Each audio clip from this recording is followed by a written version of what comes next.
Okay, then we have the ultimate care of self, which is toilet learning, and this is a huge part of the toddler experience. And one of the biggest parts of our job is making sure that we help these children with the ultimate care of self, which is toilet learning.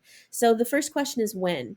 And you might be surprised to know that the sensitive period starts as sensitive period means just a window of time where skills are easily acquired and a huge amount of learning can happen in that period of time. The sensitive period starts as soon as they can walk, from 12 to 16 months. So you really want to get started right away, because you want to have this be just what we do before the period of opposition starts. Now, the period of opposition, that means that section of that time in their life when they say no a lot, right? And that is natural. And but it's really important that the toilet learning starts before that period of opposition. This is something that is very different. This recognition of this sensitive period makes Montessori one of the unique things about us is that we know this about toddlers. And if we wait too long, it is going to be much more challenging. So, again, making this part of just what we do. We don't want to wait until just before Children's House, just before, you don't want to wait till 30 months or 24 months or 22 months. You really want to start it the younger, the better. And you might be saying, well, what if parents aren't on board and they're not doing it at home? I mean, of course, it's always best if there is alignment with what's happening at home, but do not let that stop you. It's really important that we do things at school that are beneficial for the child, even if they're not doing it at home. We're not going to stop doing those things at school that are beneficial for them. And there's a lot of things that they do at school that they don't do at home. For example, having lunch with 15 of their best friends at the same time. They don't do that at home. But there's a lot of reasoning why we want to start it right away. And parents might be really surprised, and you might be surprised how excited they get when they think, oh my goodness, my child is using the toilet at school.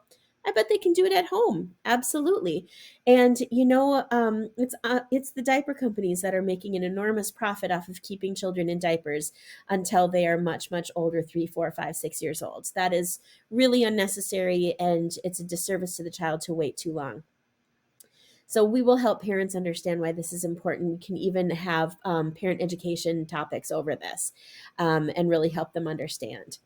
So we want to avoid negative messages about what their bodies are doing. We never want to joke, "Oh, that's stinky." None of that. Absolutely not. It is the most natural thing in the world. Instead, we want to focus on the positive. Oh, it feels so nice to be clean and dry. So the bathroom is a place where everyone in the toddler community spends a lot of time. There is no you know, hierarchy about who stays in the bathroom. Every one of the adults in the classroom have time in the bathroom. Absolutely.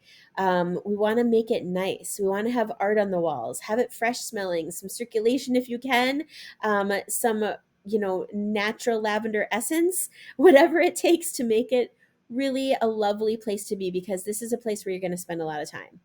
Having low chairs, stools, and benches for the children and the adults. No one should be sitting on the floor while they're waiting. Bringing a group of toddlers, 6 toddlers in, or 7 toddlers in, and 6 of them are sitting on the floor while one is using the toilet, that is not what we want to demonstrate as to the way that we use the bathroom. So having a place for everyone to sit, you could have a basket of books there for them to look at while they're waiting their turn.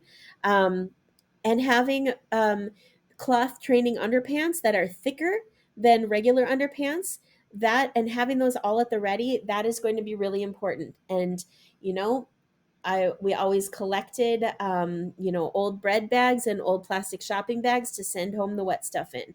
This is just how it goes. And have those in a container up high. IKEA sells something where you can stick them all in there and pull one out as you need them, because there will be wet underpants, that's for sure. But you want to make sure that you are only really putting them in diapers at nap time if they need it. If they don't need it, don't worry about it. You want to have them in the cotton underpants as much as possible. That way they can really feel the wetness. When they're wearing pull-ups or diapers, the wetness is wicked away from their skin, as is the point of them, but then they can't feel when they're wet. And that's really problematic for toilet learning. And by the way, we say toilet learning, not potty training, right? Potty training feels like you're snapping a little dog on their nose with a newspaper. This is something, a really important thing that they are learning. They're learning how to use the toilet.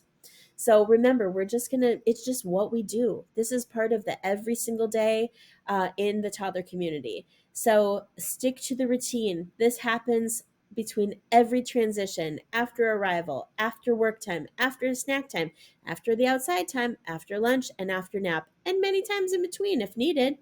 We don't want to say, do you want to go to the bathroom? We will use such language as, let's use the toilet now that you're awake, but we never want to force it. We don't want to have negative associations with the toilet. This, again, is a place that is just part of our lives. And this could be a short process or it could take many months, but it's worth it to put in the time. This is part of your job. This is part of the job of working with toddlers. So this is 6 times in the day that the toddler is brought to the toilet intentionally, and there could be some added ones as well.